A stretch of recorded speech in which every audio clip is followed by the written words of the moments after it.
you. One of the questions I thought was really interesting, do you feel pressure to maintain your weight? I mean, I know it's very surprising to people to look at me and think that I'm not born just looking this great and this fat, but I had to, because there's so many people that hate me that literally think that I just like purposely stay fat.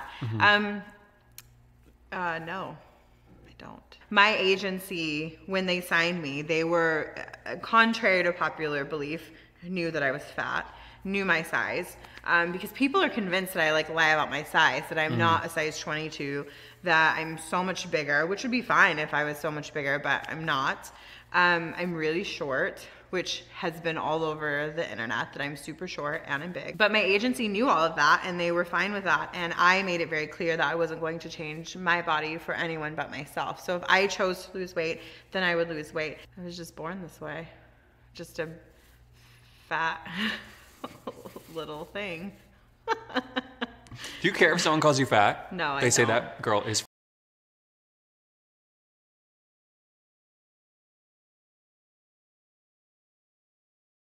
Meet you. I couldn't help but notice that before we took off, you were sending really horrible text messages about me to somebody. I wasn't. I have photos. Yes, you were.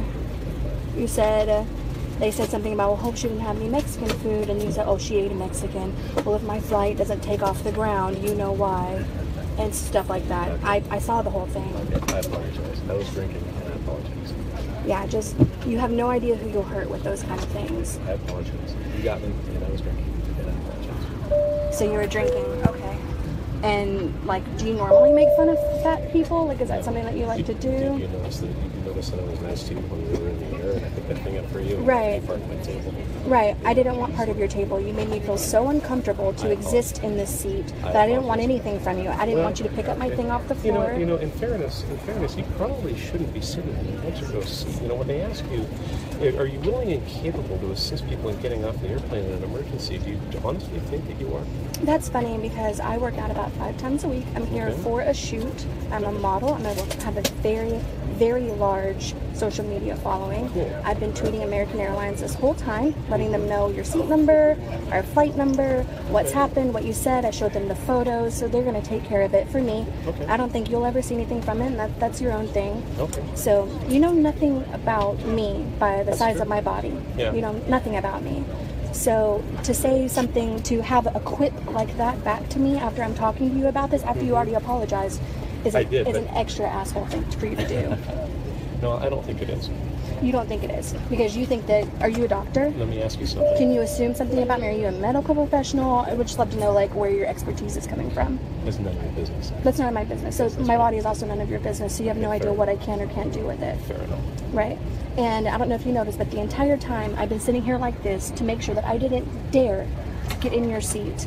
You have an armrest over there. This gentleman and this gentleman over here has armrest. I have not had a single armrest the whole time because you both took up the armrests. But you also wanted to know if we could pick up the armrests if they did move. Because before they did move. Okay. So that was tempting to me. And if you said no, then that would have been fine. It was a question. It wasn't, hey, move that. Hey, pick that up. It was, hey, can we pick these up? And they happened to not. And that was your choice. And if they did pick up and you said no, then that's your decision. I paid extra to sit in this seat because I knew I needed legroom. I have been researching first class flights and this class flights for 2 weeks. This flight wasn't bought by me. It's bought by the company that's flying me out here to do this shoot. So I didn't have a choice on where I sat. I had a choice to get this bigger seat so that I didn't inconvenience anybody else. I know I am big, but I have not been in your way. And you have not left a neck mark on the side window. Yeah, that was really funny, huh? That's so funny. You liked that one, huh? I apologize. Yeah. Don't ever treat somebody like that again. You're right. You don't know anything about me. You're absolutely right. You're absolutely right, Natalie. Thanks.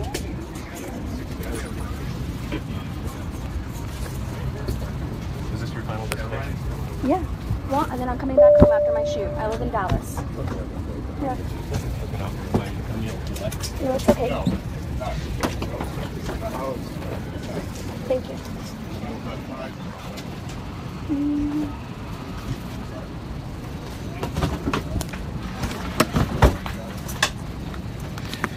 And that's that's exactly, you can tell it by the gentleman's body language when I call him out about how fidgety and tense and how he does apologize because he knows it wasn't true. Okay, final word, Julie.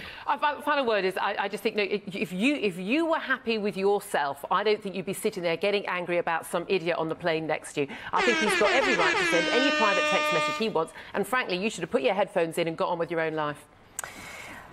Right, but I think that also says more about your character, the fact that you don't think that somebody's shaming somebody else for their weight than it does about me or my insecurity. You've tried to shame him. Right, well, no, you it's can't shame someone who isn't ashamed of themselves. Whether or not. Okay, we're going to have No, to... I'm not ashamed of myself. That's exactly why I stood up for myself. To use the buzz phrase of the debate, it's a great shame.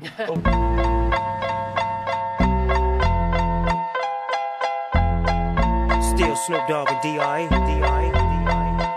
Guess who's back? Hey guys, okay, so this is going to take a lot of confidence to put up, but I felt like I needed to do this, not only for personal reasons, but for everybody to kind of realize what their words are saying to people. Fat. Okay. Yeah. I got some fat. I have fat. I have eyes as well. So you're like basically pointing out that I have eyes on my face, that I have hair on my head, that I have fingernails on my fingertips. You are telling me something that I already know, that I see every day. Am I fat? Yeah, I am. Do I get compliments on my booty? Yes, I do. Do I have a big tummy? Yes, I do. Do I have imperfections? Yes, I do. Just like everybody else does. And you know what? That doesn't make me any less of a human. Skinny or big, you are beautiful. And I love you guys all. So, take this video as it is. Take my body as it is. If you don't like it, that's fine. That's on you. If you like it, that's on you too. That's fine. That's perfect. But you know what? Stop wasting time on the internet saying rude things to people. Get on with your life. Do something with your life. If you don't like somebody being fat, take that time that you're writing that mean comment and put it into being a fitness instructor. Put it into being a nutrition specialist. Do something with that time. Do something with it. Just love each other. This life is short. Just don't waste it. Be happy in the skin that you're in. I love you guys. And I hope you like this video. So, alright, I'll talk to you guys later. Bye. It's just an excuse, really, isn't it? It's an excuse for not wanting to do exercise, an excuse for eating as much as you want. You know, Alison Moyer, I don't think she's going to have to work too hard, is she, to get back to a size 24? I think unless you have the discipline to stay slim, I think really you're putting yourself through something you don't need to. And I think, you know, to call yourself plus size is simply a euphemism for being fat. And who wants to be fat? What it's about is the fact that I need to feel less intimidated about being a bigger person, and that I need to enjoy who I am and live my life and not obsess over making myself smaller.